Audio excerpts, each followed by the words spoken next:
ISL 10ാം സീസണിലെ അവസാന league മത്സരത്തിൽ ഹൈദരാബാദ് FCയെ തകർത്ത് വിട്ടിരിക്കുകയാണ് കേരള ബ്ലാസ്റ്റേഴ്സ്. ഇവേ മത്സരത്തിൽ 1-നെതിരെ 3 ഗോളുകൾക്കാണ് മഞ്ഞപ്പടിയുടെ വിജയം. ജയത്തോടെ ലീഗ് ഘട്ടം അവസാനിപ്പിക്കാനായത് ബ്ലാസ്റ്റേഴ്സ് ആരാധകർക്ക് സമ്മാനിക്കുന്ന ആവേശം ചെറുതല്ല. തുടർച്ചയായ തിരിച്ചടികൾക്ക് ശേഷം പ്ലേ ഓഫിന് തൊട്ടു മുൻപ് ഇത്തരത്തിലൊരു വിജയം ലഭിച്ചതിലുള്ള സന്തോഷം മത്സരശേഷം പ്രകടിപ്പിച്ച കേരള ബ്ലാസ്റ്റേഴ്സ് പരിശീലകൻ ഇവാൻ വുക്കമനോവിച്ച് മത്സരത്തിൽ മികച്ച പ്രകടനം കാഴ്ചവെച്ച നിഹാൽ, അയ്മൻ, ലാറ, ഫ്രെഡി എന്നിവരെ പ്രശംസിക്കാനും മറന്നില്ല. പ്ലേ ഓഫിലേക്ക് പോകുന്നതിന് മുൻപ് ഇതുപോലൊരു പോസിറ്റിവിറ്റി ടീമിന് ആവശ്യമായിരുന്നുവെന്ന് പറഞ്ഞ അദ്ദേഹം ആരാധകർക്ക് ആശങ്ക സമ്മാനിക്കുന്ന ഒരു കാര്യവും വെളിപ്പെടുത്തി. കേരള ബ്ലാസ്റ്റേഴ്സിന്റെ വിദേശ താരങ്ങളായ അഡ്രിയാനോടെയും ദിമിത്രിയോസ് ഡയമൻഡോക്കോസും പ്ലേ ഓഫിൽ കളിക്കുന്ന കാര്യത്തിൽ ഉറപ്പില്ലെന്നാണ് അവസാന കളിക്ക് ശേഷം ഇവാൻ വുക്കമനോവിച്ചിന്റെ വെളിപ്പെടുത്തൽ.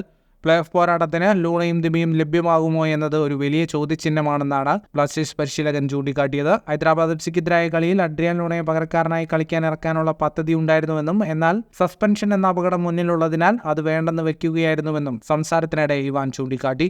ദിമിത്രിയോസ് ഡയമൻഡോക്കോസും അഡ്രിയാൻ ലൂണയും പ്ലേ ഓഫിൽ കളിച്ചില്ലെങ്കിൽ കേരള ബ്ലാസ്റ്റേഴ്സിന്റെ വിജയ സാധ്യതകൾ കുറയുമെന്നതാണ് വാസ്തവം. ISL ഈ സീസണിൽ ടോപ്പ് സ്കോററാണ് ഡയമൻഡോക്കോസ്. 17 കളികളിൽ 13 ഗോളുകൾ അദ്ദേഹം ഇത്തവണ ബ്ലാസ്റ്റേഴ്സിനായി നേടിക്കഴിഞ്ഞു. അഡ്രിയാൻ ലൂണയാകട്ടെ കേരള ബ്ലാസ്റ്റേഴ്സിൽ കളിക്കാനെത്തിയ എക്കാലത്തെയും മികച്ച താരമാണ്. ഈ മാസം 19-ന് നടക്കാനിരിക്കുന്ന പ്ലേ ഓഫ് എലിമിനേറ്ററിൽ ഒഡീഷ FCയാണ് മഞ്ഞപ്പടയുടെ എതിരാളികൾ. കൂടുതൽ ഫുട്ബോൾ വാർത്തകൾക്കും വിശേഷങ്ങൾക്കുമായി ഈ ചാനൽ ഇപ്പോൾ തന്നെ സബ്സ്ക്രൈബ് ചെയ്യൂ.